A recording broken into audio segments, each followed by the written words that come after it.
Welcome to the show. In today's episode, I'll discuss on initial and stopgap equipment for the prepared citizen. Now, what does that mean? Well, you clicked on this video, you want to prepare yourself, but you don't know where to begin or how. I'll discuss on general guidelines and general things that will be all-encompassing, and that way you can handle situations and have something over nothing. Now, what does that mean? Well, we don't want to go and just prepare for, some sort of catastrophic event. Buy yourself a $2,000 rifle and not even have a sling or even a set of sights for it.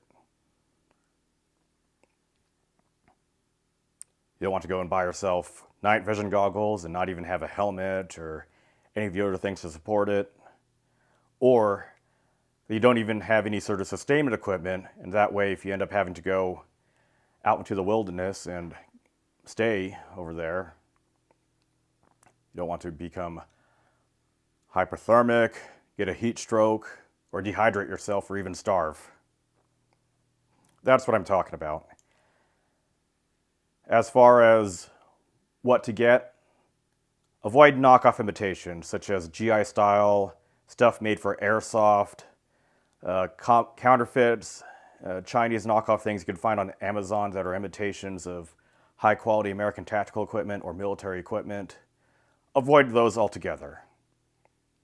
They're low quality, they have very, very limited use, and will fall apart. I strongly suggest you get military surplus or better. Military surplus is inexpensive. You can find it at many places, and there's a very good manual on how to use it, how to pack it, how to utilize it, all sorts of stuff. And if you have all this stuff and you decide to go upgrade and have something better, then don't get rid of it. Keep it as a spare or a backup.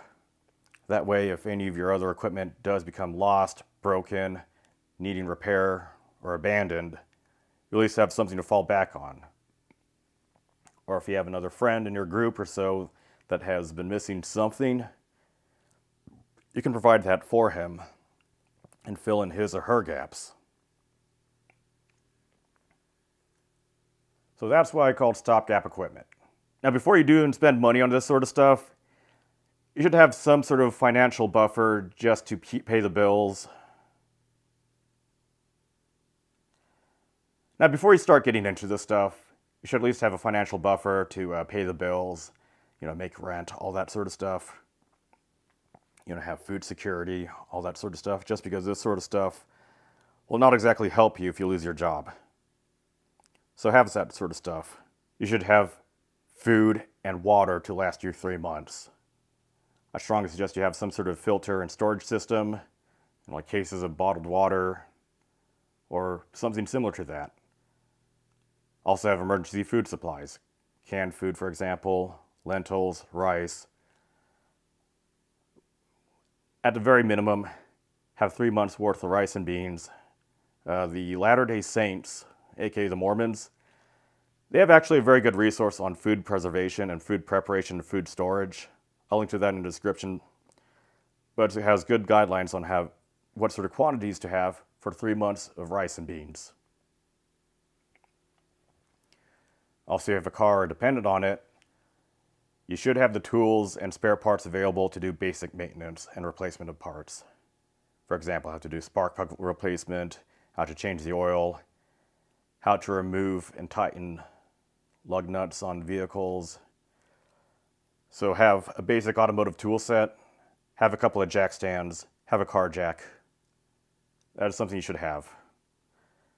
Don't neglect to have fire extinguishers as well.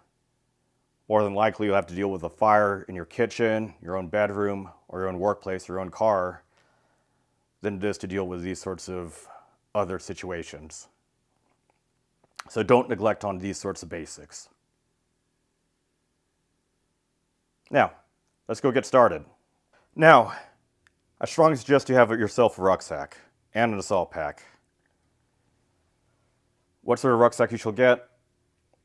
The Alice pack, the U.S. Army Molly 2 rucksack, the Molly 4K rucksack, or the USMC rucksack are all great rucksacks to have. They're durable, the documentation is out there, and they're very inexpensive compared to their civilian counterparts.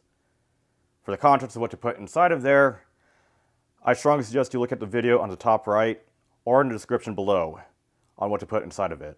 For this is a generalized rucksack layout that contains other things such as shelter, how to prepare food, wet weather clothing, adverse weather layers, and other things to help you out. With that, an assault pack.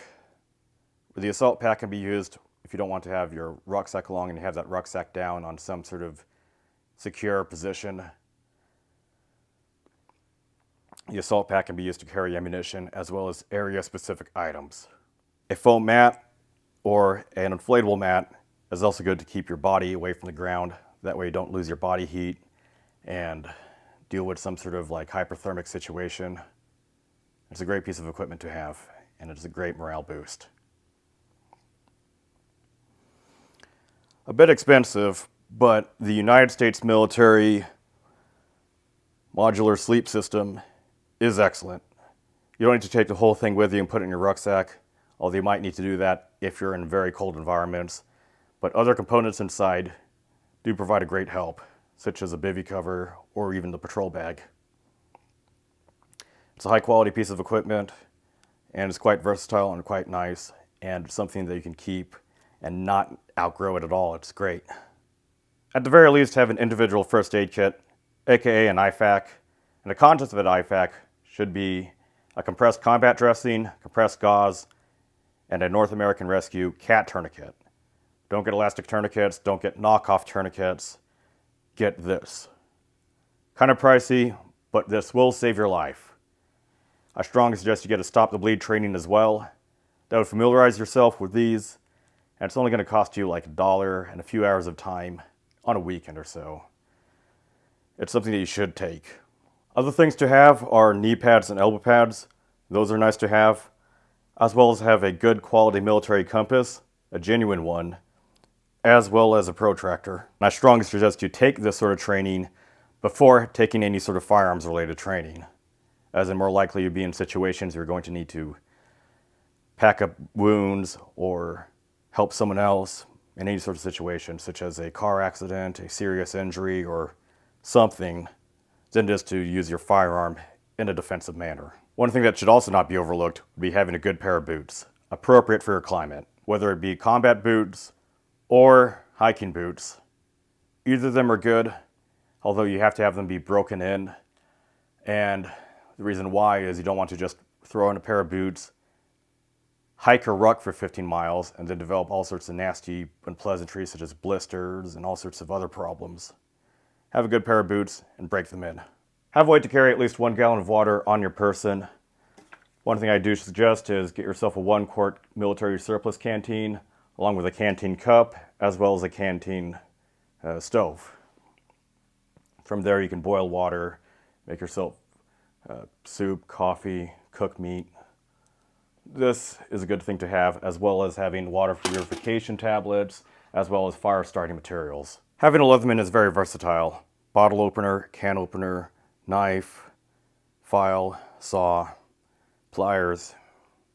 Extremely useful to have. Now that we got basic first aid and sustainment out of the way, we'll go into security and personal protection.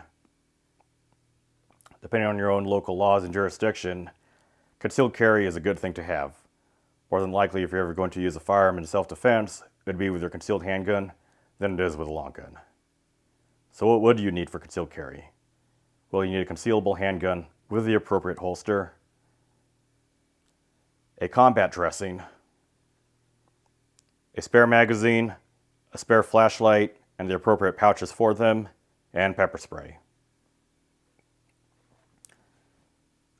The concealed handgun should be small enough to conceal, adequately powerful enough, and should have an appropriate holster that can conceal well and is made of high quality plastic, high quality leather, or Kydex. Your own combat bandage should be some sort of emergency dressing that has compression, as well as some sort of gauze from the inside.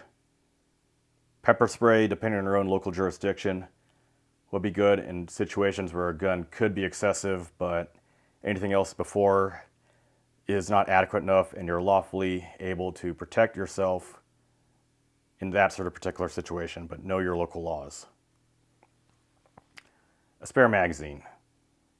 Well, this particular handgun shown is a 15-shot 9mm handgun, a Glock 19. A spare magazine is great in case you have any sort of magazine-related malfunctions or that you need to reload. And a flashlight is good for disorienting and blinding your assailant. Small administrative stuff, but I don't recommend you do so. But you can do that in a pinch. And that is not a crime to point a flashlight at somebody, but it is a crime to point a handgun at somebody without any further justification. Now for rifle ammunition, I strongly suggest you do not get M855 or SS109 ammunition if you're going for a 5.56 caliber rifle. These types of ammunition are prohibited for most training ranges and ranges. They're fine for shooting at your own paper targets out in private land or out in public land like BLM land, but otherwise this sort of ammunition would not be useful for you for training.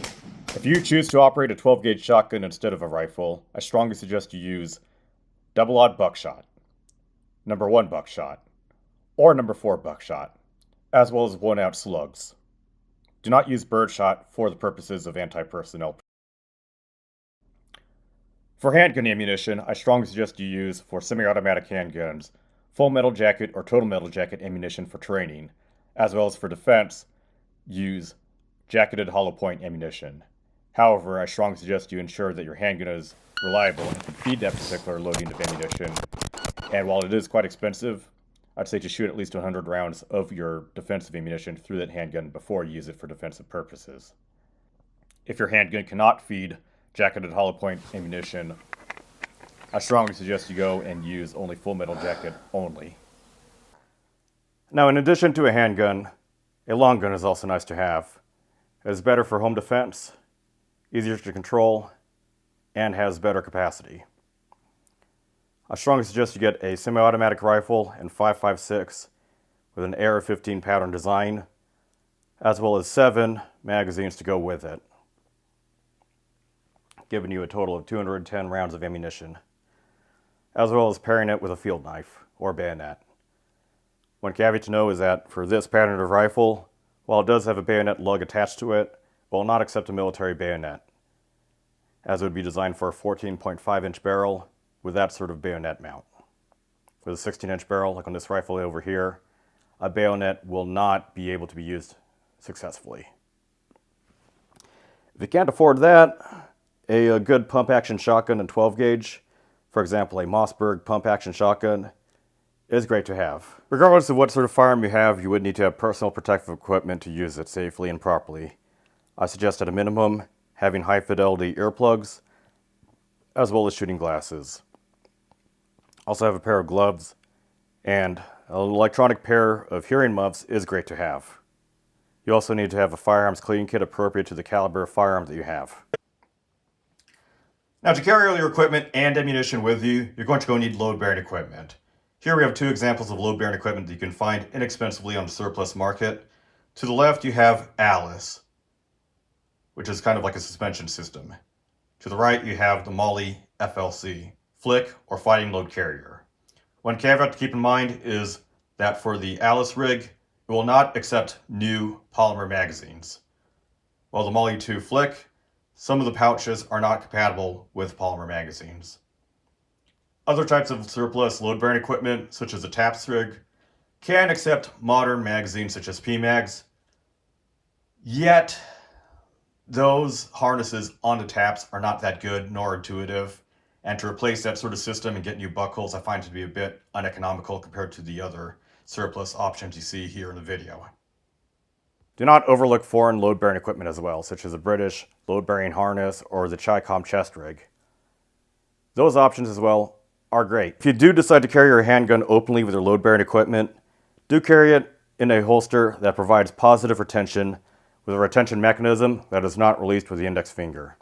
I strongly suggest you get yourself the Safariland style system, and if the load-bearing equipment does interfere with your holster, I strongly suggest you get a drop leg holster attachment They're a bit annoying and clumsy for your leg, but it does not interfere with your load-bearing equipment on your chest. Also, do not get any sort of holsters that have any sort of retention mechanism based off of the index finger, such as a Phobos holster, the Serpa holster, the SciTac holster, or other imitations. With shotguns, you can get yourself Velcro placards that are compatible with M4 or M16 style pouches. Other things to have are knee pads and elbow pads. Those are nice to have, as well as have a good quality military compass, a genuine one, as well as a protractor. Hopefully by watching this video, you'll get an idea on what you should get as a prepared citizen if you're starting out. Remember my guidelines. Get stuff for general purpose use or specific to your own area. Get yourself military surplus or better.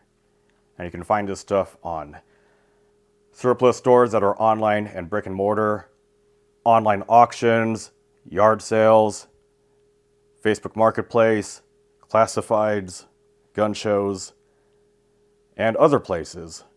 But avoid getting yourself knockoff imitations of these things. Don't get some Chinese knockoff off of Amazon just because it looks cool on Instagram. Just avoid that sort of stuff. Military surplus is inexpensive, yet good and durable. You should have something over nothing. Things I've shown you will provide you some sort of thing that, while it isn't the best, also isn't the most expensive. And with this initial set of equipment over here, you can keep it as a spare or a backup once you decide and once you train yourself on what you want more or what you would prefer to get, or you have some sort of vision of what you want to get in the future. Keep it as a spare or a backup in case your better equipment is lost, abandoned, broken, or inaccessible, or that you can use it to help fill in your friend's gap if he or she does not have that particular equipment for his own particular needs. Now, if you find this video informative, give it a thumbs up, comment down below for the algorithm, subscribe, and open the description and look at my sources and other things I can link to of what I recommend what to get. Some of these links are affiliate links. They will help the channel, but they won't cost you anything if you buy from them. They won't cost you any more money than it does from buying them directly on the website. This video is brought to